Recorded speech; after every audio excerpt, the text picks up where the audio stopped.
Hello বন্ধুরা, কেমন আছো? আশা করি ভালোই আছো।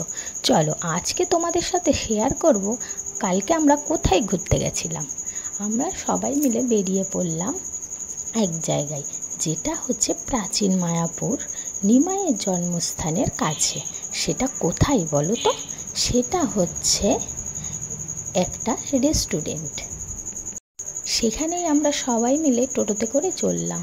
এই যে প্রাচীন মায়াপুরের এই হচ্ছে নিমাইয়ের জন্মস্থান, ঠিক তার পাশের রাস্তাতেই হচ্ছে এই রেস্টুরেন্ট। এই রেস্টুরেন্টের নাম হচ্ছে বনলতা। খুব সুন্দর মনোরম একটা দৃশ্য। এখানে সবুজ গাছ দিয়ে এই সারা রেস্টুরেন্টটা ঘেরা, আর প্রচুর লাইটিং। দিদি আর কাকা দুজনা ঢুকে পড়লো। এরপর পুরো ভেতরটা তোমাদের একবার ঘুরিয়ে দেখাই। এই যে আমি এবার যাচ্ছি, চলো আমার সাথে তোমরাও চলো, ভেতরটা ঘুরে দেখা যাক কেমন কি আছে না আছে। এই যে সারা রেস্টুরেন্টটাই বেড়া দিয়ে তৈরি, আর ছোট ছোট এই লাইটগুলো দিয়ে পুরো রেস্টুরেন্টটা সাজানো হয়েছে। এত সুন্দর লাগছে কি বলবো।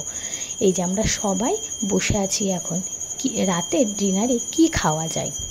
সবাই আমরা অধীর আগ্রহে অপেক্ষা করছি, ছেলেও অপেক্ষা করছে। এই যে তোমাদের সাথে মেনু কার্ডটা শেয়ার করে নিলাম। গিয়ে শুনলাম রাতের ডিনারে বিরিয়ানি আর বাটার চিকেন ছাড়া আর কিচ্ছু নেই। আমরা বিরিয়ানি আর বাটার চিকেন অর্ডার করে দিলাম। এই খাবার অপেক্ষায় বসে আছি, দেখি খাবারটা কখন আসে। সবাই অপেক্ষা করছি, ছেলে, তোমাদের দাদা ভাই, ওই যে আমার দিদির ছেলে, সবাই আমরা অপেক্ষা করছি।